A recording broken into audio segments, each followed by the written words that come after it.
నాన్న అదిగో పులి అనే కథను మనం అప్పుడెప్పుడో బాల్యంలో చదువుకున్నాం. అందులో పిల్లాడు అబద్ధం చెప్పి చివరికి ప్రాణాలు కోల్పోయాడు. కానీ ఉమ్మడి ఆదిలాబాద్ జిల్లాలో దానికి భిన్నంగా జరుగుతోంది.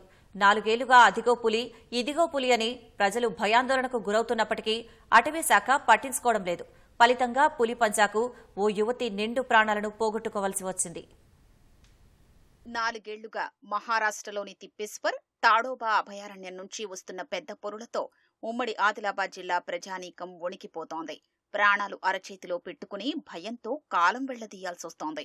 వాస్తవంగా తిప్పేశ్వరం నుంచి 2020 సెప్టెంబర్ 16 నుంచి తొలిసారి వచ్చిన పెద్దపులి ఆదిలాబాద్ జిల్లా భీంపూర్ మండలం పిప్పల్ కోటిలో ఎద్దును చంపేసింది. ఆ తరువాత అదే ఏడాది నవంబర్ 11న తాడోబా నుంచి వచ్చిన మరో పులి ఆసిఫాబాద్ జిల్లా దహేగాం మండలం దిగడకు చెందిన విఘ్నేష్ నవంబర్ 29న పెంచికల్పేట మండలం కొండపల్లికి చెందిన నిర్మల అనే యువతిని హతమార్చడం అప్పట్లో రాష్ట్ర వ్యాప్తంగా సంచలనం రేకెత్తించింది.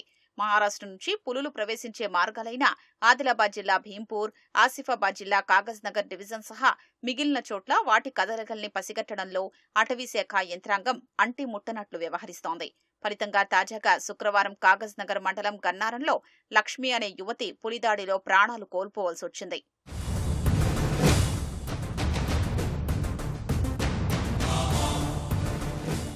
ఉమ్మడి ఆదిలాబాద్ జిల్లాలో కవ్వాల్ అభయారణ్యమున్న పెద్ద పురులు లేవని జంతు గణంలో తేలిన నివేదికల్ని ఆ శాఖ బయటపెట్టట్లేదు. మహారాష్ట్ర నుంచి సీజనల్ గా మేటింగ్ కోసం వలస వచ్చే పులుల్నే లెక్కలోకి చూపిస్తూ ప్రభుత్వాన్ని తప్పుదోవ పట్టించడంతో ప్రజలకు ప్రాణ సంకటంగా మారుతోంది. క్షేత్రస్థాయి పరిస్థితులపై అవగాహన లేని కొందరు అధికారుల ఏకపక్ష నిర్ణయాలతో ప్రమాదాలు జరుగుతున్నట్లు స్థానికులు ఆరోపిస్తున్నారు. అటవిని ఆనుకుని ఉన్న ఆదివాసీ మైదాన ప్రాంతాల్లో అధికారులు కనీసం ముందస్తు చర్యలు తీసుకోకపోవడం ప్రజలకు ప్రాణ సంకటంగా మారుతోందని చెబుతున్నారు. 1980 అటవీ పర్యావరణ చట్టం ప్రకారంగా గాని 1972 వైల్డ్ లైఫ్ ప్రొటెక్షన్ యాక్ట్ ప్రకారంగా గాని రాష్ట్ర ప్రభుత్వానికి వైల్డ్ లైఫ్ బోర్డు నుంచి ప్రత్యేకమైనటువంటి నిధులు దీనికోసం రాష్ట్ర ప్రభుత్వాలకు వస్తున్నాయి. కానీ రాష్ట్ర ప్రభుత్వం ఈ నిధుల్ని ఖర్చు పెట్టడం లేదు. ఇక్కడ ఈ మన డిపార్ట్మెంట్ వారు చాలా అలసత్వం ప్రదర్శిస్తున్నారు. పుల్లు వచ్చినప్పుడు కాదు, రాకుండానే ఏమి చేయాలి అనేటువంటిది వాళ్ళకి నేర్పాల్సినటువంటి అవసరం ఉంది. ఉమ్మడి ఆదిలాబాద్ జిల్లాలో ఒక్క పులి లేదు. వచ్చేటి పులులన్నీ కూడా మహారాష్ట్ర తాడోబా అటు నుంచి తిప్పేశ్వర అడవుల నుంచి వస్తున్నాయి. ఆ పులిని రాకుండా అడ్డుకునేందుకు కావచ్చు, లేదా పులి వస్తే ఇక్కడ ప్రజలు ఏం చేయాలా, ప్రజల్ని ఎట్లా చైతన్యం చేయాలా అనేది ఉమ్మడి జిల్లా ఫారెస్ట్ అధికారులంతా కూడా సమన్వయ లోపం అనేది స్పష్టంగా కనబడుతున్నది. కోట్ల రూపాయలు పులిని సంరక్షణ కావచ్చు, ప్రజల అవేర్నెస్ కోసం వస్తున్నా వాటిని ఉపయోగించుకోవడం లేదు. అట్లాంటి పనులని ఇక్కడ ఫారెస్ట్ అధికారులు చేయకపోవడం మూలంగా ఈరోజు ఒక ప్రాణం అనేది బలి తీసుకోవాల్సిన పరిస్థితి వచ్చింది. ఇప్పటికైనా ఇక్కడ పేద ప్రజల్ని, ఇక్కడ జనావాసాల్లో వస్తున్న ఈ పులి నుండి రక్షణ కల్పించాలని చెప్పేసి మేము డిమాండ్ చేస్తా ఉన్నాం.